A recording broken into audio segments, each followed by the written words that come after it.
कहानी की शुरुआत होती है एक औरत से जो कि एक बच्चे को जन्म देने वाली थी। और जब उसका बच्चा जन्म ले लेता है इस दुनिया में, तब कई सारे पावरफुल लोग और ऐसे लोग जिनको मैजिक आता था वो समझ जाते हैं कि एक चमत्कारी बच्चे ने जन्म लिया है। और इसके अलावा यहाँ पे एक सॉर्सरर होता है जो कि अपने गोले में देख करके ये बात बता देता है कि आगे चल करके यही बच्चा 7 समुद्रों का राजा बनेगा। फिर इसके बाद कई साल बीत जाते हैं और हम एक कंट्री को देखते हैं। इस कंट्री का नाम होता है पार्थेविया, जो कि बहुत ही स्मॉल कंट्री थी, लेकिन उसके बावजूद भी पार्थेविया ने कई सारे वॉर जीत लिए हैं। और यही कारण है कि इनकी कंट्री में अच्छा खासा पैसा आ रहा है और यहाँ पे लोग बहुत खुश हैं क्योंकि उनके पास भी अच्छा खासा पैसा है। और तब हम देखते हैं कि रॉयल गार्ड्स यहाँ पे आकर के एक आदमी को रिवॉर्ड के तौर पे कई सारे पैसे देते हैं, क्योंकि ये आदमी पार्थिविया की तरफ से वॉर लड़ चुका है। लेकिन ये आदमी इन पैसों को ठुकरा देता है और बोलता है कि सारे पैसे इन लोगों को दे दो, और यहाँ से चला जाता है। इस आदमी का नाम होता है बदर, जिसने की वॉर में ही अपना एक पाँव गवा दिया। और इस आदमी को ऐसा लग रहा होता है कि इस कंट्री को वॉर छोड़ देना चाहिए, नहीं तो आगे चल करके इस कंट्री का विनाश हो जाएगा। यही चीजें सोचते हुए बदर आ जाता है फिशिंग करने के लिए। लेकिन फिर वो देखता है कि यहाँ पे जाली के नीचे उसका बेटा सो रहा है। इसके बेटे का नाम होता है सिनबाद, और वो यहाँ पे सिनबाद का ख्याल भी रख रहा होता है और साथ ही साथ फिशिंग भी कर रहा होता है। लेकिन थोड़ी देर के बाद वहाँ पे तूफान आ जाता है। बदर को कुछ भी समझ में नहीं आ रहा था कि उसे क्या करना चाहिए, और वो यूं ही इधर उधर जाने की कोशिश कर रहा होता है। लेकिन तब यहाँ पे सिनबाद उसको बताता है कि आपको किस डायरेक्शन में जाना है, और उस डायरेक्शन में जाने की वजह से ये लोग तूफान से बाहर चले आते हैं। और फिर यहाँ पे बदर समझ जाता है कि उसके बेटे के पास अनोखी पावर है, और वो यहाँ पे अपने बेटे को ये बोलता है कि आगे चल करके तुम्हें यहाँ के लोगों को गाइड करना होगा,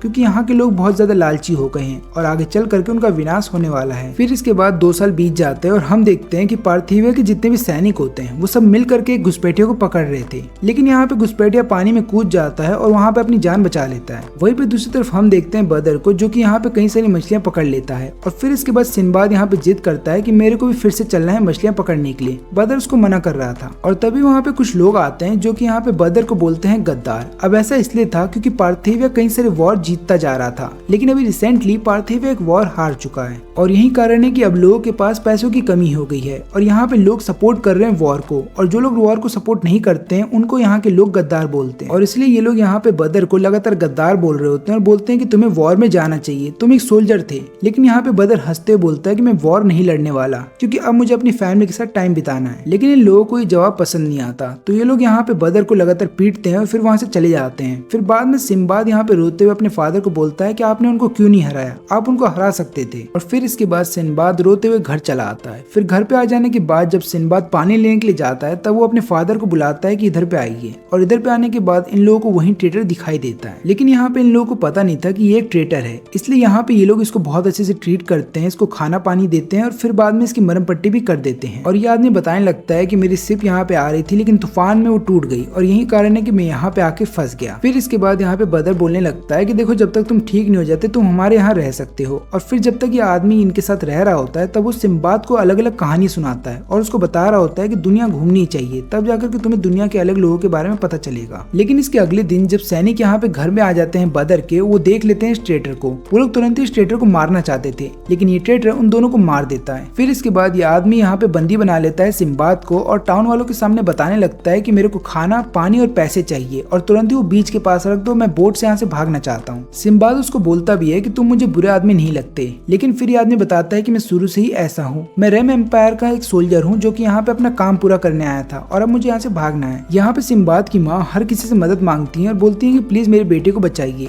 लेकिन हर एक आदमी ये बोलता है कि हमारी जंग नहीं है, इससे तुम्हें खुद ही निपटना होगा। तभी यहाँ पे बदर आ जाता है और वो यहाँ पे अपने घुटनों के बल बैठ जाता है। वो इस आदमी से विनती करता है कि प्लीज मेरे बेटे को छोड़ दो, और मुझे पता है कि तुमने हमारी कंट्री की सीक्रेट इन्फॉर्मेशन गैदर करके रखे, अगर तुम हमारी आर्मी में शामिल हो जाते हो तो हम तुम्हारी जान बख्श देंगे। लेकिन ये आदमी ऐसा करने से मना कर देता है और बोलता है कि मैं अपनी कंट्री के प्रति वफादार हूँ और मैं चाहे कुछ भी हो जाए तुम्हारी कंट्री के लिए काम नहीं करूंगा, मैं तुम जैसा गद्दार नहीं हूँ। ये सुनने के बाद यहाँ पे बदर को बहुत ज्यादा गुस्सा आ जाता है। वो तुरंत ही अटैक कर देता है इस आदमी के ऊपर और उसके हाथ में जो खंजर था वो इस आदमी के सीने के आर पार कर देता है। यह आदमी तो मर जाता है, लेकिन यहाँ पे बदर को बहुत ज्यादा टॉर्चर किया जाता है क्योंकि उसके ऊपर इल्जाम ये लगाया जाता है कि उसने एक दूसरी कंट्री के स्पाई को अपने घर में पनाह दी। और फिर इसके बाद बदर को बोला जाता है कि अब तुम्हें वॉर लड़ना ही पड़ेगा। बदर जा रहा होता है वॉर के लिए, लेकिन जब उसकी फैमिली वहाँ पे आ जाती है उसको देखने के लिए, तब यहाँ पे टाउन के लोग बोल रहे होते हैं कि इन गद्दारों को भी यहाँ से निकाल दो। लेकिन यहाँ पे बदर को बहुत गुस्सा आ जाता है। वो सबको बता रहा होता है कि खबरदार मेरी फैमिली के ऊपर हाथ मत उठाना। और इतना बोलने के बाद वो अपने ऊपर के कपड़े उतार देता है और टाउन वालों को ये बता रहा होता है कि वॉर में मैंने कई सारे लोगों की जान ली है, लेकिन इसके अलावा कई सारे ऐसे लोग भी थे जो बच गए थे,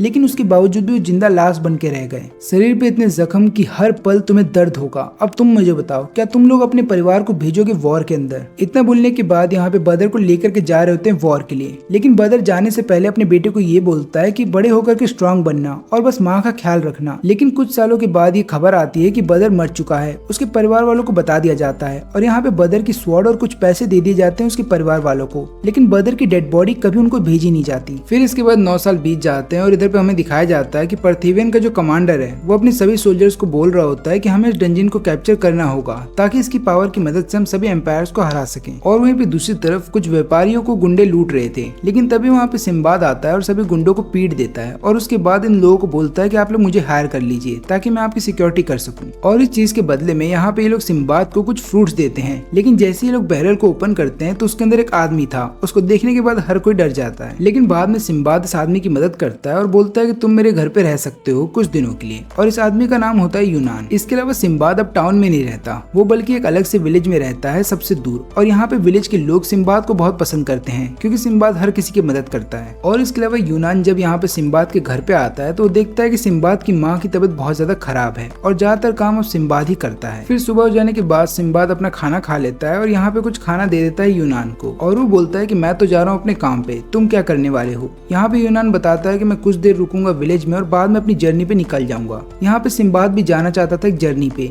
लेकिन वो अपनी माँ की वजह से जा नहीं सकता। अब सिम्बाद अपने काम के लिए तो निकल जाता है, लेकिन रास्ते में उसको कमांडर ड्रैगुल रोक लेता है और वो उसको बोल रहा होता है कि हम तुम्हें लगातार नोटिस भेज रहे थे मिलिट्री ज्वाइन करने के लिए, लेकिन यहाँ पे सिम्बाद उसको मना कर रहा था और यही कारण है कि यहाँ पे सिम्बाद को सबके सामने पीटा जा रहा था। इसके अलावा यहाँ पे ड्रैगुल सिम्बाद को बोलता है कि याद रहे, अगर तुमने रिफ्यूज कर दिया हमारा ऑफर तो उसके बाद तुम्हारी पनिशमेंट जो है हम तुम्हारी माँ को देंगे। और ऊपर से तुम सबने उस डंजन के बारे में तो सुना ही होगा। मैजिशियन बोलते हैं कि उसके अंदर एक ऐसी पावर है जिसकी मदद से हम लोग हर एक कंट्री पे राज कर सकते हैं। यही कारण है कि उस पावर को पाने के लिए हमें कोई भी कीमत चुकानी होगी, हम चुकाएंगे। और फिर यहाँ पे आखिरी में ड्रैगुल बस इतना बोलता है कि तुम सोच लो तुम्हें क्या करना है, हम लोग फिर से यहाँ पे आएंगे अगर तुमने हमारी बात नहीं मानी तो। और इतना बोलने के बाद वो लोग चले जाते हैं। फिर यहाँ पे सिम्बाद यूनान को बता रहा होता है कि इससे पहले डंजन के अंदर 10,000 लोग भेजे गए थे, लेकिन सभी लोग मर गए हैं। मेरे को तो ऐसा लगता है कि कंट्री बेकार हो चुकी है, ये डिस्ट्रॉय होने वाली है। तब यहाँ पे यूनान बोलता है कि एक काम क्यों नहीं करते, तुम इस कंट्री के नए राजा बन जाओ, जिसके बाद ये कंट्री और भी ज्यादा अच्छी हो जाएगी।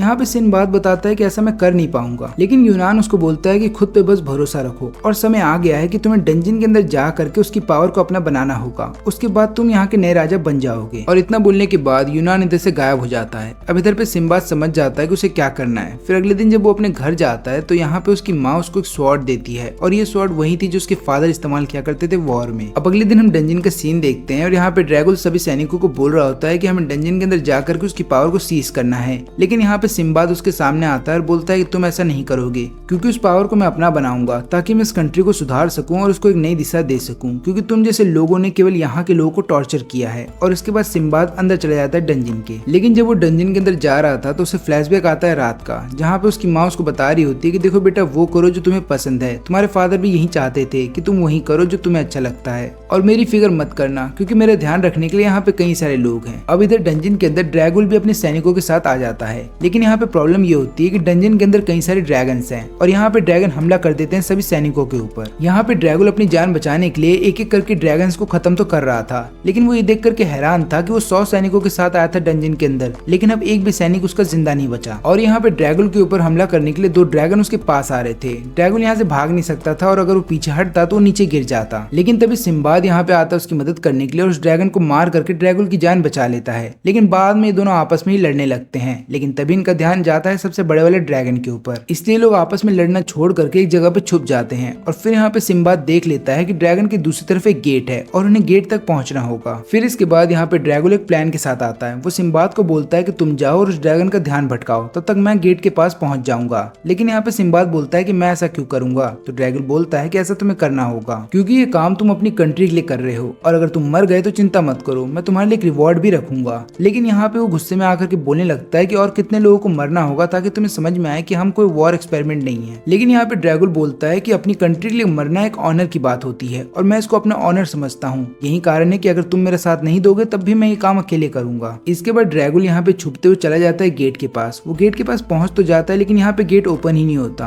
और उतने देर में जो बड़ा वाला ड्रैगन था वो उसको देख लेता है और फिर यहाँ पे ड्रैगन अपने मुंह से एनर्जी ब्लास्ट करने वाला था ड्रैगुल की जान लेने के लिए, लेकिन उतने देर में ड्रैगुल हो जाता है बेहोश और जब वो आंख खोलता है तो उसके सामने सिम्बाद था जिसने कि उसकी जान फिर से बचा ली। लेकिन फिर यहाँ पे ड्रैगुल बोलने लगता है कि मैं एक सैनिक होकर डर गया, मुझे तो मर जाना चाहिए। लेकिन तब यहाँ पे सिम्बाद बोलता है क्या तुम पागल हो गए हो, याद रखना कि सैनिक होने से पहले तुम एक इंसान हो और यही कारण है कि तुम्हें डर लग रहा है। अब इतना बोलने के बाद यहाँ पे सिम्बाद एक ले जाता है शील्ड अपने साथ और यहाँ पे कई सारे वाटर थे जो जगह से निकल रहे थे। वो उन वाटर के ऊपर स्लाइडिंग करता हुआ ड्रैगन के सीधा चेहरे पे एक हमला करता है और जब ड्रैगन का ध्यान साइड में चला जाता है तब वो डायरेक्ट ड्रैगन के ऊपर हमला करता है और यहाँ पे उसके सिर पे हमला करने के बाद ड्रैगन को मार देता है। ड्रैगन के मर जाने के बाद इन दोनों को 2 बॉल दी जाती है। 2 बॉलों को जब ये गेट के अंदर डालते हैं तो गेट ओपन हो जाता है। फिर इसके बाद ये लोग आगे बढ़ने लगते हैं और रास्ते में इन्हें कई सारे छोटे छोटे इंसेक्ट्स और काफी सारे मॉन्स्टर भी मिलते हैं जिन्हें ये खत्म कर देते हैं। फिर आखिर में ये लोग एक ऐसे रूम में पहुंचते हैं जहाँ पे काफी सारी पुरानी चीजें रखी हुई थी। तो यहाँ पे सिम्बाद को एक मिलता है लैंप। उस लैंप को जैसे वो टच करता है तो उसके अंदर से एक जिन निकलता है और यहाँ पे जिन एक सवाल पूछता है कि मेरा मालिक कौन है और कौन है जो मेरी पावर का इस्तेमाल करेगा। लेकिन यहाँ पे दोनों ही अपनी दावेदारी पेश करने लगते हैं। फिर इसके बाद दोनों आपस में लड़ने लगते हैं और यहाँ पे हमें पता ये चलता है कि ड्रैगुल ये सारी पावर अपने लिए पाना चाहता है। इसका कारण ये है कि वो प्रिंसेस सेरेंडीने से प्यार करता है। लेकिन यहाँ पे प्रॉब्लम ये है कि प्रिंसेस सेरेंडीने की शादी हो रही है उसके बड़े भाई से और यहाँ पे ड्रैगुल को भी कोई दिक्कत नहीं थी। लेकिन जब उसको ये बात पता चलती है कि उसका बड़ा भाई प्यार ही नहीं करता प्रिंसेस से, वो तो केवल इसलिए शादी कर रहा है ताकि इस राजपाट को पा सके, और तब से यहाँ पे ड्रैगुल ये सोचने लगता है कि उसे सारी पावर अपने लिए पा लेनी चाहिए, तभी जाकर के वो प्रिंसेस से शादी कर पाएगा। लेकिन आखिरी में यहाँ पे ड्रैगुल हार जाता है और सारी पावर यहाँ पे हो जाती है सिम्बाद की। जब सिम्बाद बाहर निकल जाता है तो उसको काफी सारे ट्रेजर भी मिल जाता है। लेकिन बाहर आ जाने के बाद यहाँ पे सैनिक बोलते हैं कि चलो वो पावर और सारा ट्रेजर हमें दे दो। लेकिन यहाँ पे सिम्बाद ऐसा कुछ भी नहीं करता, बल्कि वो अपनी नई पावर का इस्तेमाल करके यहाँ पे सभी सैनिकों को हरा देता है और बाद में उड़ता हुआ चला जाता है अपने टाउन। लेकिन अपने टाउन आ जाने के बाद यहाँ पे सिम्बाद को ये पता चलता है कि उसकी माँ आखिरी सांसें ले रही है। जब वो अपनी माँ से मिलने जाता है तो उसकी माँ उसको बस इतना बोलती है कि तुम अपने फादर के कहे हुए रास्ते पे चलना और जो तुम्हें अच्छा लगता है वो करना और जो लोग तुम पे निर्भर है उनका साथ देते रहना। और इतना बोलने के बाद यहाँ पे सिम्बाद की माँ भी मर जाती है। लेकिन सिम्बाद ने जब से एक डंजन को कैप्चर कर लिया था और उसकी पावर को अपना बना लिया था, उसी दिन के बाद से कई दुनिया में किसी कोने में कई सारे डंजन दिखाई देने लग गए थे और फिर इसके बाद कई सारे लोग कोशिश कर रहे हैं उस डंजन को अपना बनाने का। यहाँ पे सिम्बाद भी चला गया है उन डंजन को खोजने के लिए, लेकिन प्रॉब्लम ये है कि वो रास्ता भटक गया है और यहाँ पे इतना ज्यादा ठंड है कि वो आगे बढ़ ही नहीं पा रहा। लेकिन जिस जगह पे वो फंस गया है उसी जगह पे हम 2 लोगों को देखते हैं जो लोग मिल करके यहाँ पे सी मॉन्स्टर को पकड़ रहे थे, लेकिन दोनों ऐसा कर नहीं पा रहे थे। तब जाकर के यहाँ पे सिम्बाद उन लोगों को देख लेता है और अपनी पावर का इस्तेमाल करके उस सी मॉन्स्टर को मार देता है। और वहीं पे दूसरी तरफ हम देखते हैं ड्रैगुल को, जो कि यहाँ पे सिम्बाद का ही पीछा कर रहा है। हमें पता ये चलता है कि उसे पार्थिविया एम्पायर के जितने भी स्पेशल फोर्सेस हैं वो दिए गए हैं। इन स्पेशल फोर्स को बोला जाता है सामलास और यहाँ पे ड्रैगुल को ये बोला जाता है कि सिम्बाद को पकड़ो और उसकी पावर को अपना बनाओ। और यहाँ पे राजा के पास भी खुद का एक मैजिशियन है, इसलिए वो अपने गोले में दिखा देती है कि सिम्बाद इस समय कहाँ पे है। और हम देखते हैं कि यहाँ पे इस सी मॉन्स्टर को पकड़ लेने के बाद सिम्बाद इन दोनों से बात करता है। सिम्बाद को पता चलता है कि इस लड़के का नाम है हीना और उसकी यहाँ पे बहन भी होती है। इसके अलावा सिम्बाद को ये बात भी पता चलती है कि ये दोनों जहाँ पे रहते हैं वहाँ का किंग कोई और नहीं बल्कि इनके खुद के फादर हैं। यहाँ पे सिम्बाद बोलता है कि मुझे भी अपनी जगह लेकर के चलो, लेकिन हीना इसके लिए मना करता है और बोलता है कि देखो हमारी कम्युनिटी में बाहर के लोगों का आना मना है। लेकिन यहाँ पे सिम्बाद बोलता है कि मुझे इससे फर्क नहीं पड़ता, मुझे हर एक कंट्री जाना है, हर एक लोगों से मिलना है ताकि मैं दुनिया को बदल सकूं। अब अगले दिन ये लोग पहुंच जाते हैं इमूचाक, जहाँ पे हीना और उसकी बहन रहती है। अब हमें ये बात पता चलती है कि यहाँ पे जैसे उसके फादर आते हैं हीना से मिलने के लिए तो उन्हें इस बात का पता चला है कि हीना ने सी मॉन्स्टर को मारा है। लेकिन सच्चाई क्या है ये बात तो हीना को ही पता है। लेकिन यहाँ पे जब सिम्बाद अंदर आने की कोशिश कर रहा था तो उसके फादर यहाँ पे उसको डराते हैं और यहाँ पे हीना को बोलने लगते हैं कि देखो हीना, तुम एक वॉरियर बन चुके हो, तुम्हें देखना होगा कि हमारे विलेज को किन लोगों से खतरा है। इतना बोलने के बाद वो यहाँ पे सबको बोलते हैं कि आज हम लोग सेलिब्रेट करेंगे क्योंकि मेरे बेटे ने सबसे बड़े वाले मॉन्स्टर को मारा है। इसके अलावा इस फेस्टिवल के दिन यानी कि सेलिब्रेशन के दिन हीना को बनाया जाएगा वॉरियर। और यहाँ पे हीना के बार बार बोलने के बाद सिम्बाद को अंदर आने दिया जाता है। फिर इसके बाद जब ये चारों एक जगह पे बैठे होते हैं तो यहाँ पे हीना के फादर बोलने लगते हैं कि जब तुम चले गए थे उस मॉन्स्टर को मारने के लिए तब अचानक से एक अजीब सी चीज दिखाई दी है, तो मैंने वहाँ पे कुछ लोगों को भेजा इन्वेस्टिगेट करने के लिए। मैं चाहता हूँ कि जब तुम वॉरियर बन जाओ तो तुम भी वहाँ पे जाओ। लेकिन यहाँ पे सिम्बाद हीना को ऐसा करने से मना कर देता है। वो बताने लगता है कि ऐसा मत करना क्योंकि जिस जगह तुम जा रहे हो वो एक डंजन है और वहाँ पे जो भी जाता है वो लौट के वापस नहीं आता। और मुझे ये बातें इसलिए पता है क्योंकि क्योंकि मैं खुद भी एक डंजन में जा चुका हूँ। तब यहाँ पे हीना बोलता है कि मैंने रूमर्स तो सुने थे कि एक डंजन था जिसको एक बच्चे ने कैप्चर किया था। तब यहाँ पे सिम्बाद बोलता है कि वो बच्चा कोई और नहीं बल्कि मैं हूँ। और फिर इसके बाद इन सबको सिम्बाद अपना स्वॉर्ड दिखाता है और उस स्वॉर्ड के ऊपर एम्बलम था उस डंजन का, जिसको देखने के बाद ये लोग समझ जाते हैं कि सिम्बाद ने ही उस डंजन को कैप्चर किया था। फिर इसके बाद सब लोग सेलिब्रेट करने लगते हैं रात में। लेकिन यहाँ पे हम देखते हैं हीना को, जो कि एक जगह पे आकर के केवल ये सोच रहा होता है कि कैसे लोग उसको बोला करते थे कि तुम तो एक वॉरियर भी नहीं हो, और लगातार लोग उसको इस बात पे ताने दिया करते थे। और यहाँ पे केवल हीना को सच्चाई पता थी कि उस सी मॉन्स्टर को उसने नहीं पकड़ा था। लेकिन जब सब लोग सोने के लिए चले जाते हैं तब हम देखते हैं कि यहाँ पे सैमलास का जो एक असैसिन था वो यहाँ पे आ जाता है मारने के लिए सिम्बाद को। वो मारने की तो कोशिश करता है लेकिन सिम्बाद को मार नहीं पाता, क्योंकि सिम्बाद सही समय पे उठ जाता है और अपनी पावर का इस्तेमाल करके उसे पकड़ लेता है। अब यहाँ पे ये है तो एक असैसिन, लेकिन इसके अलावा ये एक बच्चा भी है, यानी कि एक छोटा सा बच्चा। और यहाँ पे हम देखते हैं सिम्बाद को, जो कि लगातार इसको बोल रहा होता है कि तुम्हारे पेरेंट्स तुम्हें कुछ बोलते नहीं है क्या। लेकिन यहाँ पे हीना उसको बोलता है कि तुम क्या कर रहे हो, ये एक असैसिन है और हमें इसके साथ थोड़ा स्ट्रिक्ट होना पड़ेगा। लेकिन यहाँ पे सिम्बाद बोलता है कि इस बच्चे को बस डिसिप्लिन की जरूरत है। और फिर यहाँ पे ये असैसिन बोलने लगता है कि मुझे मेरे पेरेंट्स की जरूरत नहीं है, क्योंकि मैं जब 6 साल का था तभी मैंने उनका खून कर दिया। और ये लगातार हंसने लगता है। लेकिन यहाँ पे सिम्बाद इसको एक थप्पड़ मारता है और बोलता है कि इसमें कोई हंसने वाली बात नहीं है। लेकिन थप्पड़ पड़ जाने के बाद यहाँ पे इस असैसिन को बहुत गुस्सा आता है। वो बोलने लगता है कि तुम्हें नहीं पता मेरे साथ क्या हुआ है। इतना बोलने के बाद वो अपने आप को आजाद करवा लेता है और वहाँ पे एक स्मोक बम छोड़ देता है ताकि वहाँ से भाग सके। अब उस असैसिन के उधर चले जाने के बाद यहाँ पे हीना पूछता है कि वो असैसिन तुम्हारे पीछे क्यों आया था। तो यहाँ पे सिम्बाद बता देता है कि मुझे ऐसा लगता है कि वो पार्थिविया के द्वारा भेजा गया है मुझे मारने के लिए, क्योंकि मैंने अपनी कंट्री को धोखा दिया और वहाँ से भाग गया। और मैंने ऐसा इसलिए किया है ताकि मैं अपना खुद का रास्ता बना सकूं, और मेरे रास्ते में कोई भी रुकावटें आएंगी मैं उन सबको पार करूंगा। अब यहाँ पे ये सारी बातें सुनने के बाद हीना को भी ऐसा लगता है कि उसको डंजन की पावर को अपना लेना चाहिए। इसलिए अगले दिन हीना चला जाता है डंजन की पावर को अपनाने के लिए। और यहाँ पे जब सिम्बाद को इस बारे में पता चलता है तो वो भी चला जाता है हीना को पकड़ने के लिए, क्योंकि उसे पता है कि हीना की जान जा सकती है। अब यहाँ पे हीना जब डंजन के अंदर आ जाता है तो डंजन को पहली बार देखने के बाद हीना हैरान था, क्योंकि उसने इतनी सारी खूबसूरत चीजें पहले नहीं देखी थी। और तब जाकर के एक बटरफ्लाई उसके हाथ पे आके बैठ जाती है। और यहाँ पे हीना को ऐसा लगता है कि डंजन उतना खतरनाक नहीं है जितना उसने सुना था। लेकिन जैसे ही बटरफ्लाई उसके मांस के टुकड़ों को काटने लगती है तब जाकर के यहाँ पे उसको पता चलता है कि बटरफ्लाई उसकी जान लेना चाहती है। हीना यहाँ पे इससे पहले कुछ कर पाता है, ये बटरफ्लाई का पूरा झुंड उसको घेर लेता है और उसकी बॉडी को लगातार काटने लगता है। लेकिन तब यहाँ पे हीना अपनी जान बचाने के लिए तुरंत पानी में कूद जाता है और फिर आखिरी में वो अपनी जान बचा लेता है। और यहाँ पे इस डंजन के अंदर हम लोग देखते हैं कि ड्रैगुल भी अपने असैसिन के साथ पहुंच जाता है। अब यहाँ पे हीना जैसे ही थोड़ा सा आगे बढ़ता है तुरंत ही क्रैब मॉन्स्टर उसके ऊपर हमला कर देता है। इस हमले से हीना पानी के अंदर गिर जाता है। लेकिन यहाँ पे हीना ने ठान लिया था कि वो हार नहीं मानेगा, इसलिए वो तुरंत ही क्रैब के ऊपर हमला करके उसका एक हाथ काट देता है और बाद में वो क्रैब को ऊपर फेंक देता है। इसके बाद हीना जब क्रैब की जान लेने वाला था तब यहाँ पे क्रैब अपनी आंखें खोलता है और उसको देखने के बाद यहाँ पे हीना रुक जाता है। लेकिन यहाँ पे जो असैसिन थे वो उस क्रैब की जान ले लेते हैं। इसके बाद उन्हें मिलता है एक की। ये की बेसिकली गेट को खोलने के लिए होती है। ये लोग ये की लेकर यहाँ से जाने वाले थे लेकिन हीना उन्हें जाने नहीं देता। और फिर यहाँ पे तीनों असैसिन अपनी पावर का इस्तेमाल करने लगते हैं। ये लोग भी अपनी पावर को बढ़ा देते हैं और फिर उसके बाद एक साथ हमला कर देते हैं हीना के ऊपर। यहाँ पे हीना भी लगातार इन लोगों से लड़ रहा होता है, लेकिन आखिरी में ये लोग हीना को एक जगह पे बांध लेते हैं और ये लोग हमला करने वाले थे हीना पे एक साथ। लेकिन तभी वहाँ पे आ जाता है सिम्बाद। वो अपनी पावर का इस्तेमाल करके यहाँ पे हीना की जान बचा लेता है। वो एक बार फिर से अपनी पावर का इस्तेमाल करने वाला था, लेकिन उससे पहले ही ड्रैगुल ने उसकी तलवार पे गोली चला दी, जिसके बाद उसके हाथ से उसका तलवार छूट जाता है। और यहाँ पे वो जो छोटा वाला असैसिन था वो जान लेने वाला था सिम्बाद की, लेकिन तभी बीच में हीना आ जाता है और वो सिम्बाद को पकड़ के पानी के अंदर कूद जाता है। लेकिन यहाँ पे ड्रैगुल के साथ उनकी सॉर्सरर भी आई थी और वो अपनी मैजिक पावर का इस्तेमाल करके पूरे पानी को जमा देती है। लेकिन इससे पहले कि पानी पूरी तरह से जम जाता है वहाँ पे हीना भाग जाता है। और फिर जब ये लोग आगे गेट की तरफ बढ़ रहे होते हैं तब ये सॉर्सरर इन तीनों असैसिन को बोलती है कि एक काम करो, तुम तीनों ये चीज खा लो। इसको खा लेने के बाद तुम्हारी हीलिंग पावर बढ़ जाएगी। और तीनों इस चीज को खा लेते हैं। फिर इसके बाद ये सब लोग एक रूम में आ जाते हैं और यहाँ पे ड्रैगुल एक चीज को छूता है, जिसके बाद जिन आ जाता है। लेकिन यहाँ पे जिन इस सॉर्सरर को जानता था, वो तुरंत इस सॉर्सरर को एक डॉल में बदल देता है। और पता नहीं क्यों लेकिन यहाँ पे जिन इस सॉर्सरर के ऊपर गुस्सा था। और फिर हमें पता ये चलता है कि सॉर्सरर अभी जिंदा है, वो डॉल में नहीं बदली। और यहाँ तक कि जो सॉर्सरर है ये ड्रैगुल के बड़े भाई के लिए काम करती है। फिर इसके बाद जिन पूछता है कि कौन अगला राजा बनने वाला है। तो यहाँ पे ड्रैगुल बोलता है मुझे बनना है और मुझे तुम्हारी सारी पावर चाहिए। तो यहाँ पे जिन पूछने लगता है कि तुम मेरी पावर का करोगे क्या।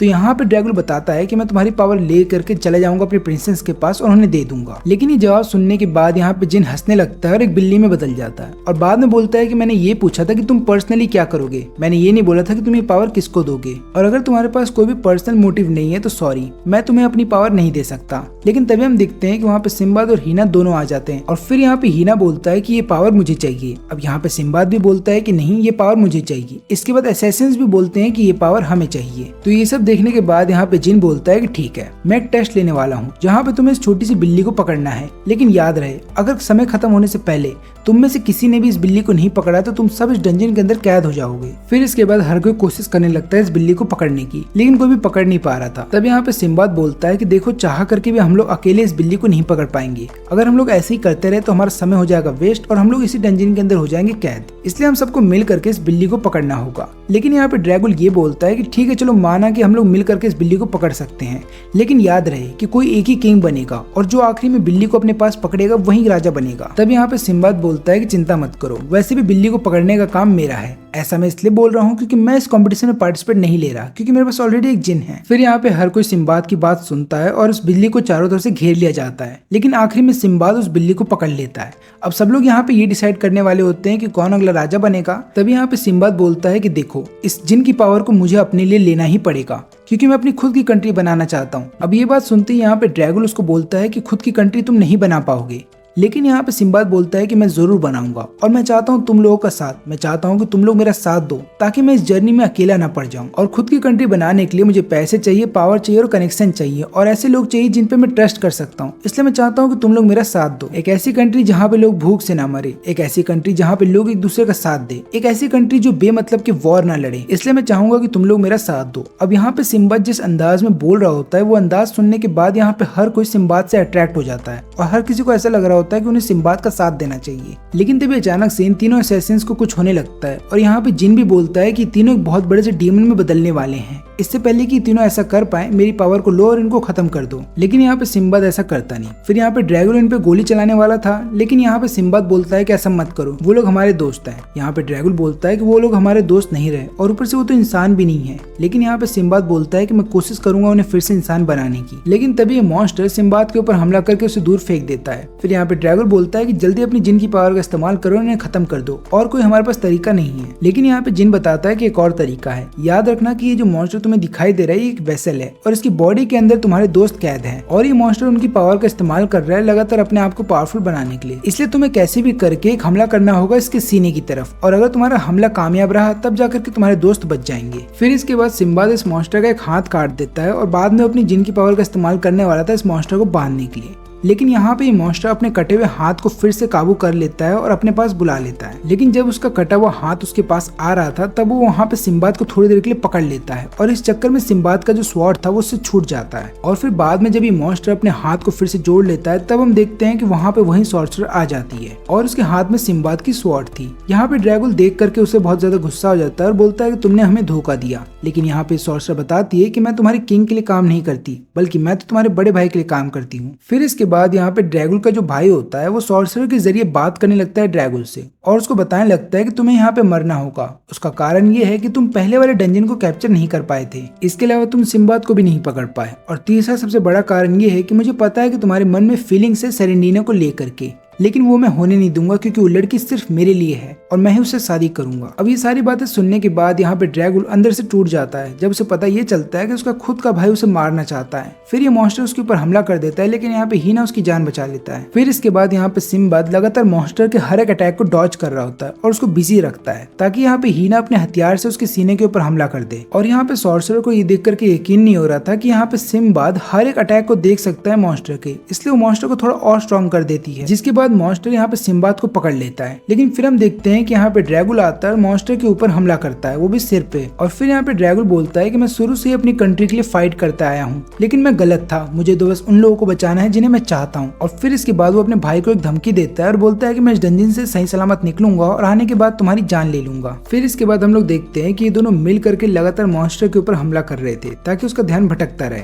और फिर यहाँ पे हीना तुरंत ही अपने हथियार को उसके सीने के आर पार कर देता है और इसके बाद ये तीनों यहाँ पे बच जाते हैं। यहाँ पे सिम्बाद भी सॉर्सरर के ऊपर हमला करता है, लेकिन सॉर्सरर वहाँ से भाग जाती है। सबको ये लगता है कि सब चीज ठीक हो चुका है, लेकिन तभी हम देखते हैं कि ये जो छोटा सा बच्चा जो कि असैसिन है उसके अंदर से तुरंत ही वो मॉन्स्टर निकल करके वापस आ रहा था। और फिर हमें पता ये चलता है कि यहाँ पे जो सॉर्सरर है उसने इस मॉन्स्टर का जो मेन कोर है उस बच्चे को बना दिया है। और अब यहाँ पे समस्या ये है कि अगर इस मॉन्स्टर को परमानेंटली खत्म करना है तो उस बच्चे को मारना होगा। लेकिन इसके बाद सिम्बाद इस बच्चे के कोर को छूने लगता है जहाँ से मॉन्स्टर निकल रहा था। और फिर थोड़ी देर के बाद यहाँ पे सिम्बाद उस बच्चे के अंदर चला जाता है। और जब वो बच्चे के अंदर जा रहा होता है तब यहाँ पे हम देखते हैं कि उसका जिन उसको बताता है कि आपको इस बच्चे के अंदर का जो डार्कनेस है उसको खत्म करना होगा, क्योंकि अगर आप ऐसा नहीं कर पाए तो मॉन्स्टर बन जाएगा और वो सबको खत्म कर देगा। फिर इसके बाद हम इसी बच्चे के दो रूप को देखते हैं, एक होता है डार्क और एक होता है लाइट। अब यहाँ पे जो बच्चा लाइट होता है वो लगातार रो रहा होता है और बोल रहा होता है कि मुझे मेरे पेरेंट्स चाहिए। लेकिन तभी उसका डार्क साइड उसके सामने आता है और बोलता है कि कौन से पेरेंट्स, याद रखना कि हमने ही अपने पेरेंट्स को मारा है और हमारा जन्म हुआ है असैसिन के लिए, तो हमें आज नहीं तो कल अपने पेरेंट्स को मारना ही पड़ता।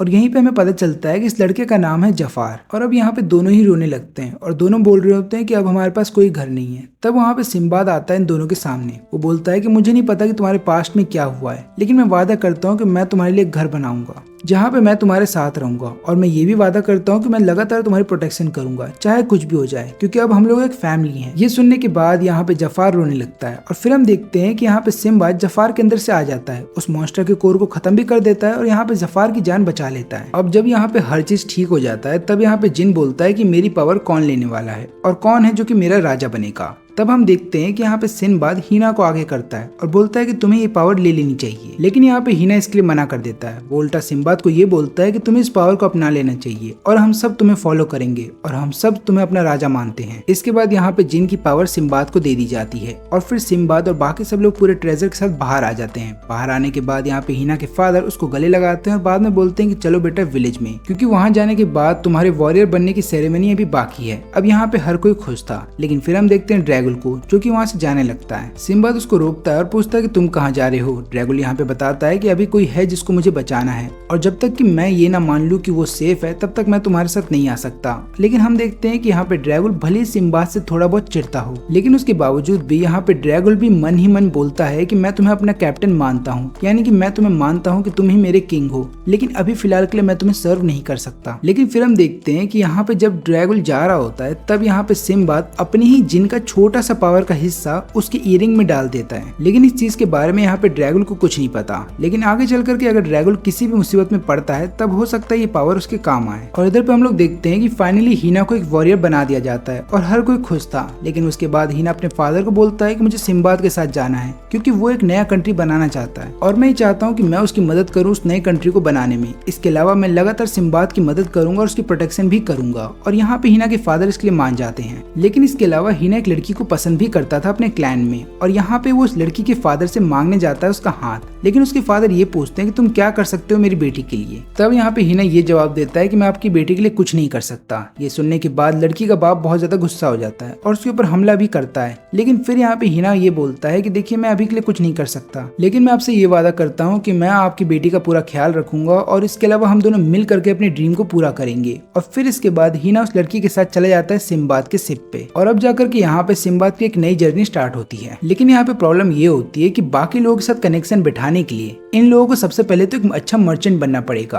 और अपने गुड्स को बेचना पड़ेगा, तभी जाकर के एक अच्छा रिलेशनशिप बनेगा। और इसलिए यहाँ पे हीना की जो वाइफ होती है वो लगातार यहाँ पे सिम्बाद और जफार को दोनों को सिखा रही होती है कि तुम्हें कैसे लोगों से बात करनी है और कैसे अपने गुड्स को बेचना है। फिर अपने कई दिनों का सफर कंप्लीट कर लेने के बाद ये लोग पहुंच जाते हैं रैम एम्पायर। अब ये लोग रैम एम्पायर इसलिए आते हैं क्योंकि पहली बात तो रैम एम्पायर बहुत बड़ा है और ऊपर से ये एक ट्रेड सेंटर माना जाता है। अब यहाँ पे आ जाने के बाद ये लोग तुरंत ही अपने सामानों को बेचने लगते हैं और काफी लोग अट्रैक्ट हो जाते हैं इनके सामान के प्रति, और यहाँ पे कई लोग हैं जो खरीदने के लिए भी तैयार थे। लेकिन तभी वहाँ पे रैम के कुछ सैनिक आ जाते हैं। वो इन लोगों को बताते हैं कि अगर तुम्हें हमारे यहाँ कुछ भी बेचना है तो तुम्हें सबसे पहले रैम मर्चेंट यूनियन के पास जाना होगा और उनके अप्रूवल के बाद ही तुम यहाँ पे कुछ भी सामान बेच सकते हो। अब इतना समझा देने के बाद ये सैनिक तो इधर से चले जाते हैं। लेकिन तब वहाँ पे एक आदमी आता है जो कि यहाँ पे सिम्बाद को ये बताता है कि देखो मुझे पता है कि बिना यूनियन की मर्जी के तुम यहाँ पे सामान नहीं बेच सकते, लेकिन मुझे ये भी पता है कि तुम यहाँ से खाली हाथ नहीं जाना चाहते, तो एक काम करो तुम सारा सामान मुझे बेच दो और तुम यूनियन की चिंता चिंता मत करना, मेरे कई सारे लोग हैं जो कि यूनियन में काम करते हैं और मेरी अच्छी खासी जान पहचान है, तो मैं तुम्हारे सारे सामानों को खरीद लूंगा। फिर उसके बाद ये आदमी इन्हें खूब सारे पैसे देता है और उनके सारे सामानों को खरीद लेता है। ये लोग भी बहुत खुश थे कि इनका सारा सामान बिक गया।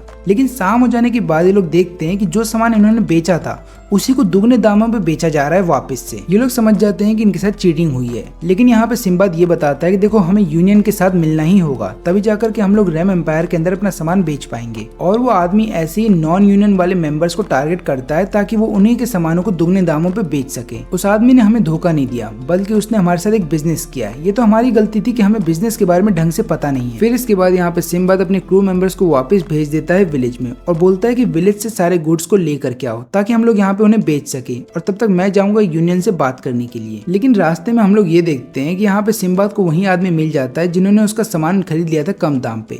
तब यहाँ पे सिम्बाद बोलता है क्यों ना मेरे को डिनर पे तुम ज्वाइन करो। फिर यहाँ पे जब ये दोनों खाना खा रहे होते हैं तभी आदमी बोलता है कि मुझे पता है कि तुम मेरे साथ खाना क्यों खा रहे हो, ताकि तुम जान सको कि मर्चेंट कैसे काम करते हैं, ऊपर से ट्रेड कैसे होता है। तो यहाँ पे सिम्बाद बोलता है कि हाँ तुमने सही कहा। तभी आदमी बताता है कि ध्यान से सुनो, तुम जिस विलेज से आते हो यानी कि उनचाक, वहाँ के जितने भी सामान होते हैं यहाँ पे बहुत कॉस्टली बिकते हैं। ऐसा इसलिए है क्योंकि रेम एम्पायर में उस विलेज का कोई भी सामान आज तक देखा नहीं गया, और ऊपर से मैंने सुना है कि उस विलेज के लोग जो हैं खुद से ही बनाते हैं सारा सामान, यानी कि हाथों से सामान बनता है और सामान के अंदर जो मटेरियल है वो भी बहुत अच्छी क्वालिटी का होता है। यही कारण है कि तुम यहाँ पे उन सामानों को अच्छे दाम पे बेच सकते हो। लेकिन मुझे समझ में ये नहीं आ रहा कि उन्होंने तुम्हें अलाउ कैसे कर दिया अपने गुड्स को बेचने के लिए, क्योंकि मैंने खुद कई बार विलेज में जा करके वहाँ के लोगों से बोला था कि मैं उनका सामान बेचना चाहता हूँ, लेकिन हर बार उन लोगों ने मुझे ऐसा करने से मना कर दिया। सिम्बाद यहाँ पे बोलने लगता है कि ठीक है, मैं तुम्हारी मदद करूंगा ताकि तुम विलेज के लोगों के साथ अच्छा रिलेशनशिप बना पाओ, लेकिन तुम्हें भी मेरी मदद करनी होगी इस रेम एम्पायर को समझने में। और ये आदमी इसके लिए मान जाता है। फिर हम देखते हैं कि यहाँ पे सिम्बाद अपनी पावर का उसको एक झलक दिखाता है और बोलता है कि मैं वही लड़का हूँ जिसने की डंजिन को कैप्चर किया था। ये सुनने के बाद ये आदमी हैरान था और वो बोलने लगता है कि मुझे तुम्हारी पूरी कहानी जाननी है। तब यहाँ पे सिम्बाद बताने लगता है कि मुझे एक अलग से कंट्री बनानी है।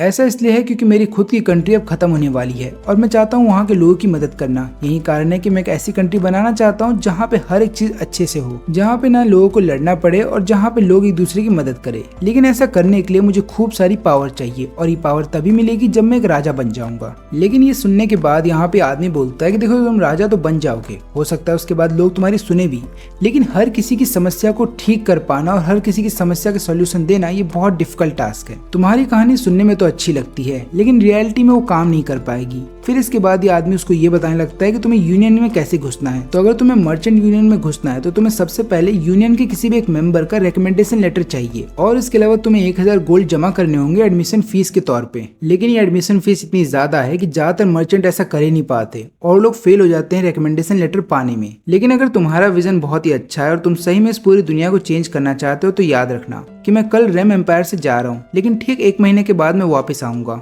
और अगर तुमने मेरे को फीस दे दी तो मैं वादा करता हूँ कि मैं खुद तुम्हारा रिकमेंडेशन लिखूंगा ताकि तुम्हें यूनियन में जगह मिल जाए। फिर इस आदमी की इधर से चले जाने के बाद एक वेटर आता है सिम्बाद के पास और वो बताने लगता है कि जिस आदमी से तुमने बात किया उसका नाम है हारुरू और उसने तुम्हारे रहने का बंदोबस्त कर दिया है और होटल का पूरा पैसा भी उसने दे दिया है। अब इसके बाद जब सिम्बाद अपने रूम में होता है तो वो लगातार आइडियाओं के बारे में सोच रहा होता है, लेकिन कोई भी उसका आइडिया ऐसा नहीं था कि इससे वो खूब सारे पैसे कमा पाए, और ऊपर से 1000 गोल्ड कॉइन इकट्ठा करना कोई आसान चीज नहीं थी। लेकिन तभी यहाँ पे सिम्बाद अपने स्वॉर्ड की तरफ देखता है और फिर उसको एक आइडिया आता है, और फिर हम देखते हैं कि ठीक 1 महीने के बाद हारून वापस आ जाता है अपने कंट्री में। जब वो आता है तो ये देखता है कि यहाँ पे सिम्बाद सभी लोगों को सुना रहा है अपनी कहानी, और वो बता रहा होता है कि कैसे उसने डंजिन को कैप्चर किया, वहाँ पे कितने सारे मॉन्स्टर से लड़ा और फाइनली उसको पावर मिल गई, और वो सबको पावर की झलक भी दिखाता है। फिर ये सारी बातें सुनने के बाद लोग उसको खूब सारे पैसे देते हैं, लेकिन इतने पैसे काफी नहीं थे एडमिशन फी के लिए। इसलिए यहाँ पे सिम्बाद जाता है हारून के पास और उसको बोलता है कि प्लीज मेरे को थोड़ा सा और समय दे दो। लेकिन यहाँ पे हारून मुस्कुराता है और बाद में अपने गार्ड को बोलता है कि इसको 1000 गोल्ड कॉइन दे दो। सिम्बाद को समझ में नहीं आता कि हारून यहाँ पे क्या कर रहा है, तो यहाँ पे हारून उसको बताता है कि देखो मैंने भी तुम्हारी कहानी सुनी है और ये उसी की फीस है, और मैं एक और बात बताना चाहूंगा कि तुम भी अब से यूनियन के मेंबर हो, तुम यहाँ पे ट्रेड कर सकते हो, और इसके अलावा मैं भी तुम्हारा एक क्रू मेंबर बनना चाहूंगा। ऐसा मैं इसलिए बोल रहा हूँ ताकि आगे चल करके जब दुनिया चेंज होगी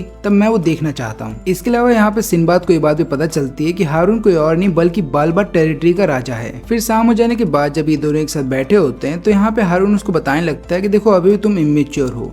ऐसा मैं इसलिए बोल रहा हूँ क्योंकि अभी तक से तुमने ना तो अपना शॉप सेटअप किया है, ना ही तुम्हारे पास कोई वेयर हाउस है जहाँ पे तुम अपने सारे गुड्स को रख सकते हो, और इसके अलावा तुम्हारे पास ट्रांसपोर्टेशन के लिए कुछ भी नहीं है। और सबसे इंपॉर्टेंट चीज, अगर तुमने अपना शॉप सेटअप भी कर लिया तो तुम्हें उसका एडवर्टाइजमेंट करना होगा ताकि लोगों को उसके बारे में पता चले। और तुम एडवर्टाइजमेंट करने के लिए ग्लैडिएटर या फिर थिएटर में जा सकते हो, लेकिन याद रहे कि ग्लैडिएटर में तुम्हें फाइट करना होगा। वहाँ पे हो सकता है किसी इंसान से तुम्हारी फाइट हो या फिर किसी भयानक मॉन्स्टर से। और मैं नहीं चाहता कि इस समय तुम्हारी बॉडी को कोई भी नुकसान पहुंचे, लेकिन तुम एक काम कर सकते हो, तुम चाहो तो थिएटर जा सकते हो जहाँ पे तुम अपनी एडवेंचर की स्टोरी सुना सकते हो, डंजन से रिलेटेड स्टोरी सुना सकते हो। लेकिन ये जितनी भी चीजें अब तक हुई हैं, इनको होने में महीने लग गए हैं। यही कारण है कि अब हीन का एक बेटा है। और हम देखते हैं इधर पे सिंबाद को, जो कि थिएटर में अपना परफॉर्मेंस देता है पहली बार, लेकिन उसका परफॉर्मेंस इतना ज्यादा अच्छा होता है कि लोग लगातार आने लगते हैं उसके थिएटर में उसका परफॉर्मेंस देखने के लिए। और फिर हर कोई जान जाता है टाउन में सिंबाद का नाम। फिर इसके कुछ दिनों के बाद यहाँ पे सिंबाद का जो क्रू होता है वो भी वहाँ पे पहुंच जाता है। लेकिन फिर हम देखते हैं कि इस बार उनको लेने के लिए वहाँ पे कैरेज आया होता है। लेकिन तब यहाँ पे हीन बोलता है कि एक काम करते हैं, हम दोनों रुक जाते हैं यहाँ पे सामान को अनलोडिंग करने के लिए, तब तक तुम तीनों चले जाओ सिंबाद के पास। और यहाँ पे हम देखते हैं कि हीन अपने बेटे को जफार के पास ही छोड़ देता है। और यहाँ पे जफार जब सिंबाद को देखता है तो देख करके हैरान था कि यहाँ पे सिंबाद अपनी कहानी सुना रहा है सभी लोगों को, और सब लोग खूब एंजॉय भी कर रहे हैं। लेकिन इस चक्कर में जफार यहाँ पे कीकू को खो देता है। लेकिन बाद में यहाँ पे जफार को कीकू की आवाज सुनाई दे रही होती है। ऐसा लग रहा होता है कीकू हंस रहा है। लेकिन जैसे ही वो कीकू तक पहुंचता है तो उसे पता ये चलता है कि कीकू यहाँ पे एक मॉन्स्टर के हाथ में है। लेकिन यहाँ पे जफार नहीं चाहता था कि यहाँ पे सिंबाद डिस्टर्ब हो जाए, इसलिए वो अकेले ही मॉन्स्टर से लड़ने के लिए चला जाता है। लेकिन यहाँ पे जफार लगातार पिट रहा होता है, लेकिन उसके बावजूद भी वो ये सोचता है कि उसे कैसे भी करके सिंबाद का सपना पूरा करना है। इसलिए वो यहाँ पे हार नहीं मानता, बल्कि लगातार मॉन्स्टर से लड़ रहा होता है। और वो फाइनली अपने हथियार के जरिए इस मॉन्स्टर को बांध लेता है। लेकिन इस बार उसके हथियार से ब्लू कलर की लाइट निकलती है और इसकी वजह से यहाँ पे मॉन्स्टर को एक झटका लगता है, जिसके बाद मॉन्स्टर हो जाता है बेहोश। और यहाँ पे जफार कीकू को बचा लेता है। लेकिन इसके थोड़ी देर के बाद जफार भी बेहोश हो जाता है। जब उसको होश आता है तो वो देखता है सिंबाद को। वो उससे पूछने लगता है कि कीकू कहाँ पे है। सिंबाद बताता है कि चिंता मत करो, वो आराम कर रहा है, बाकी तुम बताओ तुम कैसे हो। अब यहाँ पे जफार बताने लगता है कि पता नहीं क्या हुआ था, जब मैं लड़ रहा था तो मेरे हथियार में से अचानक से ब्लू कलर की लाइट निकली। ये सुनने के बाद यहाँ पे सिंबाद बताने लगता है कि हो सकता है शायद मेरा जो जिन है उसकी थोड़ी सी पावर तुम्हारे हथियार में चली गई है, यही कारण है कि तुमने उस मॉन्स्टर को हरा दिया। फिर रात हो जाने के बाद जफार देखने के लिए चला जाता है कीकू को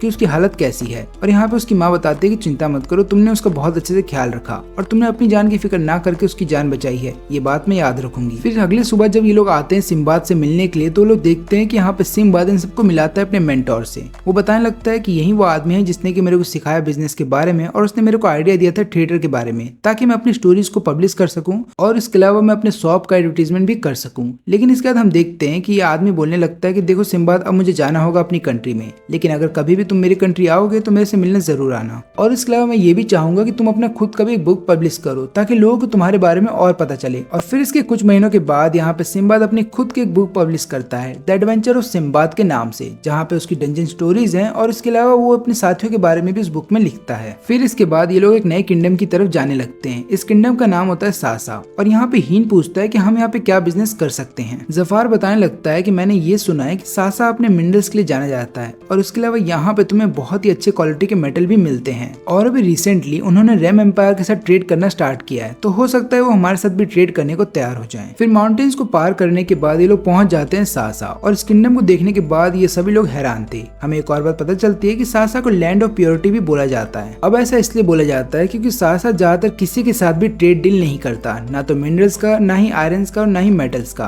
और यही कारण है कि सासा अपने ज्यादातर मिनरल्स अपने पास ही रखता है। और यही कारण है कि यहाँ के लोग अपने आप को प्योर मानते हैं। लेकिन जब वो लोग यहाँ पे सिंबाद और उसकी टीम को देखते हैं तो उसको देखने के बाद हर कोई अपना मुंह बना लेता है और लोग बोलने लगते हैं कि ये लोग बाहर के लोग हैं, ये लोग इम्प्योर हैं। और फिर यहाँ पे एक सैनिक आकर के इनको बताता है कि कोई भी आउटसाइडर यहाँ के लोगों से बात नहीं कर सकता जब तक कि उसके पास परमिशन ना हो, इसलिए तुम लोगों को मेरे साथ आना होगा। लेकिन फिर बाद में एक आदमी इनको बताता है कि देखो हम बाहर के लोगों के साथ कोई भी डील नहीं करते, इसलिए तुम्हें यहाँ से जाना होगा। जफार पूछने लगता है पर आपने अभी तो एक डील की थी रेम एम्पायर के साथ। तो ये आदमी बताने लगता है कि देखो हमने रेम एम्पायर के साथ कोई भी डील नहीं की है, बल्कि हम लोग बहुत अच्छे दोस्त हैं और यही कारण है कि दोस्ती के नाते हमने उनको सामान दिया है, इसलिए तुम लोगों को यहाँ से जाना होगा। लेकिन यहाँ पे सिंबाद बोलने लगता है कि देखिए मैं चाहता हूँ कि मैं लोगों के कल्चर के बारे में सीखूं, जानूं कि वो किस गॉड को पूजते हैं, और इसके अलावा मैं लोगों को और भी ज्यादा जानना चाहता हूँ। मैं यहाँ पे कोई मर्चेंट के रूप में नहीं आया हूँ, बल्कि मैं तो आप लोगों के साथ दोस्ती करना चाहता हूँ। फिर आदमी बताता है कि अगर तुम्हें शासन के लोगों के साथ दोस्ती करनी है तो तुम्हें सबसे पहले शासन नाइट्स के पास जाना होगा।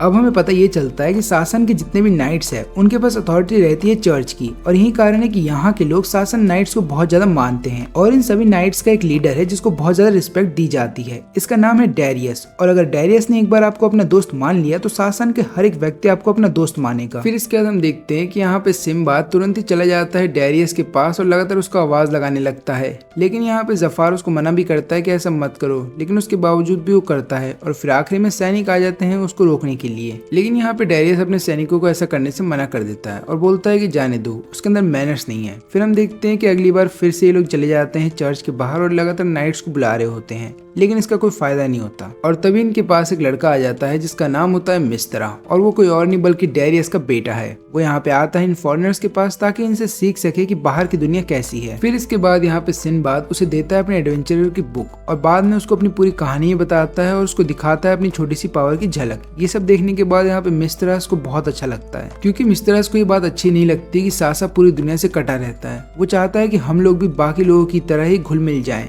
लेकिन यहाँ के लोग ऐसा करते नहीं है और यही कारण है कि मिस्त्रास आजादी चाहता है। वो चाहता है बाहर की दुनिया देखना। लेकिन अगली सुबह जब मिस्त्रास फिर से इन लोगों से मिलने की कोशिश करता है तब रास्ते में उसको डेरियस मिल जाता है और यहाँ पे वो अपने फादर से बात कर रहा होता है तो उसके फादर लगातार उसको बोल रहे होते हैं कि तुम्हें नाइट्स को ज्वाइन करना होगा और लगातार फॉरेनर से मिलना बंद करो और ऊपर से ये बंद करो बोलना कि मुझे बाहर की दुनिया देखनी है, तुम्हें आगे चल करके एक नाइट बनना है। और नाइट्स के लिए खास कर मना होता है बाहर की दुनिया से कांटेक्ट करना। लेकिन यहाँ पे ये बात सुनते ही मिस्त्रास को बहुत गुस्सा आ जाता है और बोलता है कि वो एक नाइट नहीं बनेगा। तब यहाँ पे डेरियस उसको एक थप्पड़ मारता है और फिर मिस्त्रा उधर से भाग जाता है और ये सारी चीजें उसका छोटा भाई भी देख रहा था। फिर हम देखते हैं कि वो मिस्त्रास आ जाता है यहाँ पे सिंबाद के पास और उसको बोलता है कि प्लीज मुझे भी अपने साथ लेकर के चलो। लेकिन तभी हम देखते हैं कि उसका छोटा भाई वहाँ पे आ जाता है और वो लगातार यहाँ पे मिस्त्रास को बोल रहा होता है कि प्लीज तुम्हें सासन नाइट्स को नहीं छोड़ना चाहिए। लेकिन यहाँ पे मिस्त्रास अपने भाई को ये क्लियरली बोल देता है कि देखो मैं नाइट्स को छोड़ने वाला हूँ, जाकर के फादर को ये बात बता दो। फिर अगले सुबह हम लोग देखते हैं कि यहाँ पे यूनान आता है सिंबाद से मिलने के लिए। यूनान उसको बताने लगता है कि देखो सिंबाद,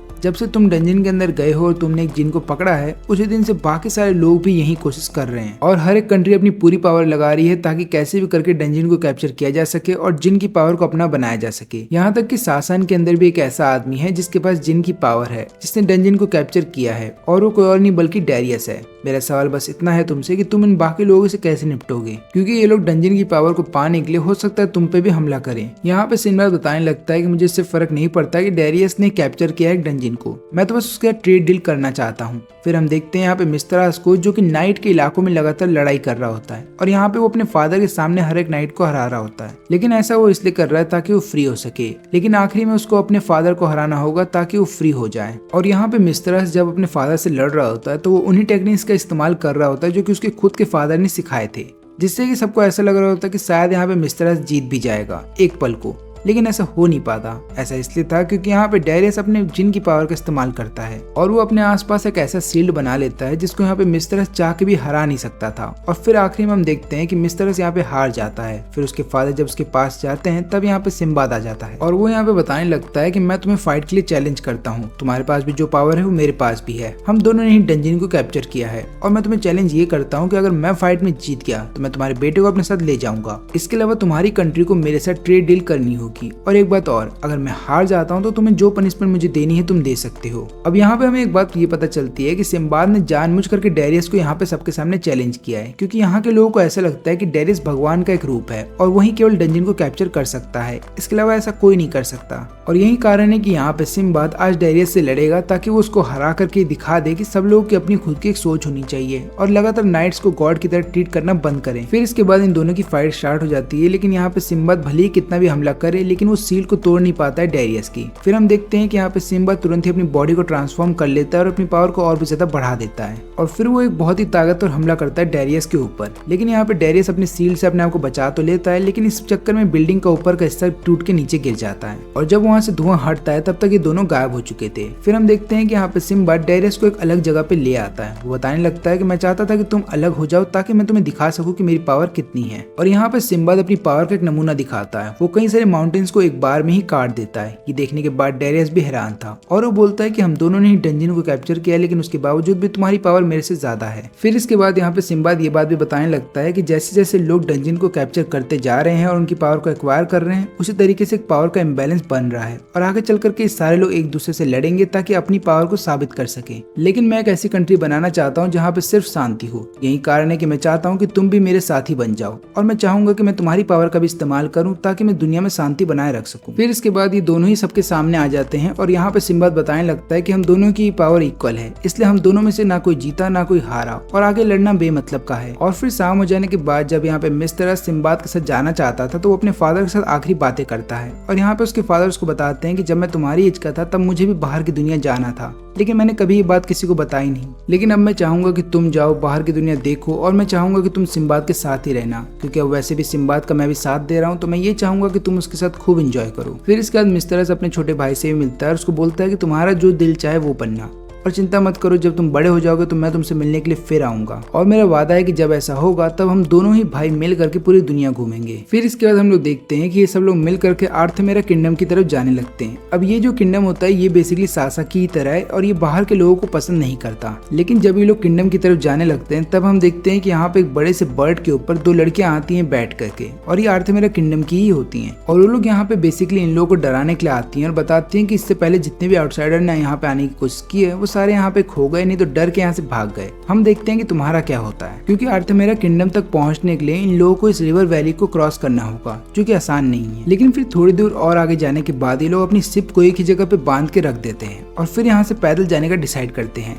लेकिन आर्थमेरा वैली इतना ज्यादा दूर है कि लोग पैदल जाते जाते थक जाते हैं। तब यहाँ पे सिम्बाद अपनी पावर का इस्तेमाल करने लगता है और बोलने लगता है कि मैं उड़ के वहाँ पे जाऊंगा। लेकिन यहाँ पे जफार उसको डांटते हुए बोलता है कि हो सकता है आर्थमेरा वैली में किसी ने भी सुना ना हो डंजिन के पावर के बारे में, और अगर तुम इस तरीके से उस किंगडम के अंदर जाओगे तो हो सकता है लोग हम पे शक करे और हम पे ट्रस्ट ना करे। फिर इसके बाद ये लोग पैदल ही जाने लगते हैं और कई दिनों का सफर कंप्लीट करने के बाद ये लोग फाइनली आर्थमेरा किंगडम में पहुंच जाते हैं और यहाँ पे लोग डायरेक्ट चले जाते हैं क्वीन से मिलने के लिए। लेकिन यहाँ पे प्रॉब्लम ये होती है कि आर्थमेरा किंगडम में ज्यादातर केवल लड़कियां हैं और फिर हम देखते हैं कि यहाँ की क्वीन जिनका नाम मीरा है वो ये बोलने लगती है कि मैं तुम्हारे साथ डील नहीं करूंगी क्योंकि तुम्हारे में कोई भी वुमेन नहीं है। जफार यहाँ पे बोलने लगता है कि हमारे ग्रुप में एक वुमेन है लेकिन वो अभी प्रेग्नेंट है, यही कारण है कि हम उनको यहाँ नहीं ला सकते थे। तो यहाँ पे मीरा बोलने लगती है कि तब भी मुझे इससे फर्क नहीं पड़ता क्योंकि मैं कभी भी किसी आदमी से बात नहीं करती और ऊपर से यहाँ के जितने भी मेंस हैं यानी कि मेरे किंगडम में जितने मेंस हैं उनको हमने सिर्फ इसलिए रखा है ताकि वो लोग बच्चे पैदा करने में हमारी मदद करें। अब यहाँ पे सिम्बाद समझ जाता है कि यहाँ के लोग आदमियों पे ट्रस्ट नहीं करते, इसलिए वो तुरंत ही क्वीन के पास जाता है और उसको वादा करता है कि मैं तुम्हें कभी धोखा नहीं दूंगा और हम लोग केवल यहाँ पे ट्रेड डील करने आए हैं जिससे कि तुम्हारा और हमारा दोनों का फायदा होगा। लेकिन यहाँ पे मीरा उसकी कोई बात नहीं सुनती, बल्कि वो यहाँ पे अपने सभी सैनिकों को या फिर बोल सकते हो कि जितने भी महिला सैनिक हैं उन सबको बोल देती है कि इन सबको कैप्चर कर लो। इसके अलावा यहाँ पे जब मीरा सिम्बाद के ज्यादा पास आती है तो देख लेती है कि सिम्बाद ने भी एक जिन को कैप्चर कर लिया है और ये बात सिम्बाद को भी पता चल जाती है। फिर यहाँ पे मीरा अपने सैनिकों को बोलती है कि इन लोगों को नंगा करो और देखो कि इन्होंने कोई ऐसा हथियार तो नहीं छुपा कर रखा जिससे हमें नुकसान पहुंचा सके। और फिर इसके बाद ये लोग इनको ले आते हैं खाई के पास और यहाँ पे हीना को छोड़ करके इन तीनों को खाई से नीचे फेंक दिया जाता है बिना कपड़ों के। और यहाँ पे जितनी भी लड़कियां थी वो सारी हीना को एक अलग नजरों से देख रही थी और यहाँ पे हीना घबरा रहा था कि अब उसके साथ क्या होने वाला है। इतनी ऊंचाई से गिरने के बावजूद भी तीनों बच जाते हैं। ये तीनों सोचते हैं कि हमें वापस ऊपर चढ़ के जाना चाहिए, लेकिन यहाँ पे इनको बहुत ज्यादा भूख लगी थी और इनके आसपास कोई भी एनिमल नहीं है जिसको ये लोग मार के खा सके। फिर हम देखते हैं कि यहाँ पे मिस्ट्रेस बताने लगता है कि चिंता मत करो, मैंने कुछ खाना अपने इस सिर में बांध के रखा था। फिर वो इन दोनों को थोड़ा थोड़ा खाना दे देता है, जिसके बाद ये लोग फिर से अपनी जर्नी स्टार्ट कर देते हैं ऊपर चढ़ने के लिए। फिर रास्ते में इन्हें कई सारे सांप मिलते हैं तो यहाँ पे जफार उन सांपों को मारता है और बाद में लोग उन सांपों को खा लेते हैं। फिर ये लोग यहाँ पे अपने लिए छोटा सा घर बनाते हैं और लगातार सांपों को ही मार के खा रहे होते हैं, लेकिन आखिर में सांप भी मर जाते हैं और एक भी सांप नहीं बचा होता। अब प्रॉब्लम यहाँ पे ये होती है कि यहाँ पे कोई एनिमल भी नहीं जिन्हें ये मार के खा सके। फिर ये तीनों खाने की तलाश में जब आगे बढ़ते हैं तो इन्हें काफी सारे मीट पड़े हुए मिलते हैं रोड पे। फिर यहाँ पे ये लोग सोचते हैं कि चलो इन्हीं को उठा करके खा लो। जैसे ये लोग उसको उठाते हैं तभी हम देखते हैं कि वहाँ पे कई सारे बर्ड आ जाते हैं जो कि इनका मीट इनसे चुरा करके भाग जाते हैं। लेकिन इसके बाद जब ये लोग थोड़ा सा और आगे जाते हैं तो इन्हें कई सारे मीट दिखाई देते हैं और ये लोग ये भी देखते हैं कि ऊपर से काफी सारे मीट नीचे गिरे हैं। इसके अलावा इन मीट्स के ऊपर काफी सारे मिनरल्स चिपक जाते हैं। तो यहाँ पे सिम्बाद बोलता है कि हमें मीट के अंदर छुप जाना चाहिए। मुझे ऐसा लगता है कि लोग वापस इस मीट को लेने आएंगे ताकि इसके अंदर के मिनरल्स को लोग निकाल सकें। और सबसे बड़ा कारण ये है कि नीचे वैली के अंदर कई सारे सांप हैं, इसलिए यहाँ पे लोगों की जान बचाने के लिए लोग मीट को नीचे फेंकते हैं और बाद में बर्ड को बोलते हैं कि जाकर के मीट का टुकड़ा लेकर के आओ। अभी तीनों ऊपर आ जाते हैं। ऊपर आ जाने के बाद यहाँ पे सिम्बाद तुरंत ही चले जाता है क्वीन से मिलने के लिए। लेकिन यहाँ पे मीरा सिम्बाद को देख करके बहुत ज्यादा गुस्सा हो जाती है और अपनी जिन की पावर का इस्तेमाल करने लगती है यहाँ पे सिम्बाद को सबक सिखाने के लिए। अब यहाँ पे सिम्बाद भी अपने पहले जिन की पावर का इस्तेमाल कर रहा था, लेकिन उसके बाद वो अपने दूसरे जिन की पावर का भी इस्तेमाल करने लगता है और उसकी बॉडी फिर से बदल जाती है। लेकिन यहाँ पे मीरा की पावर भी कम नहीं थी, उसके पास 3 बॉडी थी, यानी कि जो पहली बॉडी है वो डिफेंस करेगी, दूसरी बॉडी अटैक और तीसरी बॉडी से वो सब चीज देख सकती है कि उसके पीछे क्या हो रहा है। फिर इसके बाद मीरा एक बहुत बड़ा हमला करती है सिम्बाद के ऊपर, लेकिन यहाँ पे सिम्बाद बच जाता है। तो मीरा बोलती है कि अब मैं अपनी तीनों बॉडी की पावर का एक साथ इस्तेमाल करूंगी तुम्हें हराने का। सिम्बाद बोलता है तुम ये क्या कर रही हो? तुम मेरे से लड़ने के दौरान ये भूल गई कि तुम्हारे पास एक पूरा साम्राज्य है जिसकी तुम्हें रक्षा करनी है और वहाँ के लोगों की। अगर तुम मुझ पर एक बहुत बड़ा अटैक करोगी तो हो सकता है तुम्हारे लोगों को भी नुकसान पहुंचे। इसलिए यहाँ पे मीरा कोई भी पावर अटैक नहीं करती, बस डायरेक्ट अटैक करने लगती है अपने हथियार से। लेकिन उसके बावजूद भी वो यहाँ पे सिम्बाद को छू तक नहीं पा रही थी, क्योंकि वो जब भी सिम्बाद को मारने के लिए जाती, यहाँ पे सिम्बाद अपनी जगह चेंज कर ले रहा था और वो यहाँ पे मीरा की बॉडी को जमा देता है, जिसके बाद आखिरी में मीरा हार जाती है। और फिर यहाँ पे मीरा डिसाइड करती है अगले दिन कि ठीक है, मैं तुम लोगों के साथ ट्रेड डील करने के लिए तैयार हूँ। लेकिन यहाँ पे सिम्बाद ये बात बोलता है कि केवल ट्रेड डील नहीं, बल्कि तुम्हें वादा करना होगा कि तुम मेरा साथ दोगी, क्योंकि मैं एक ऐसी दुनिया बनाना चाहता हूँ जहाँ पे कोई वॉर ना हो। और यही कारण है कि मैं कई लोगों के साथ दोस्ती कर रहा हूँ जिन पे मैं भरोसा कर सकूँ। और अभी रिसेंटली तुम्हारी ही तरह एक किंगडम है सासन, जिसके नाइट के साथ मेरी दोस्ती हो गई है। अब ये सुनने के बाद यहाँ पे मीरा समझ जाती है कि जरूर सिम्बाद ने भी सासन के नाइट को हरा दिया होगा। लेकिन फिर यहाँ पे मीरा ये बात बोलने लगती है, क्या तुम्हें पता है कि रैम के पास एक सॉर्सरर है 200 साल पुराना, और अगर उसको यहाँ पे पता होता सिम्बाद की पावर के बारे में तो हो सकता है वो उस पावर को अपनाने की कोशिश करती।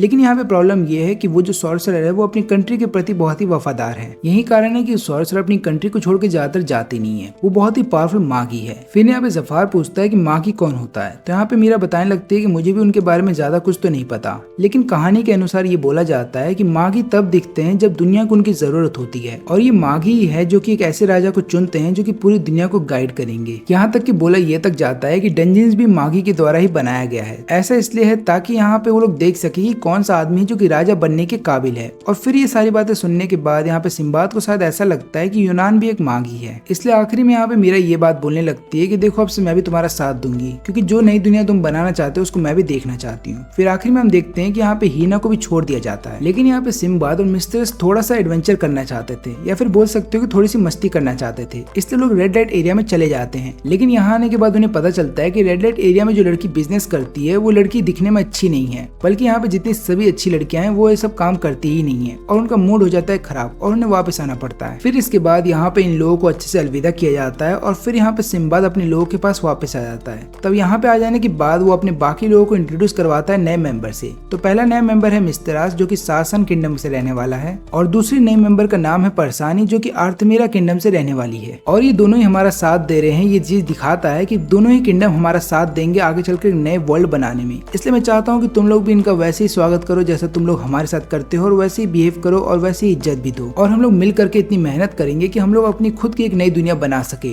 और आगे चल करके इस दुनिया की किस्मत को बदला जा सके। और इसी के साथ ये वाला वीडियो यहीं पे खत्म होता है।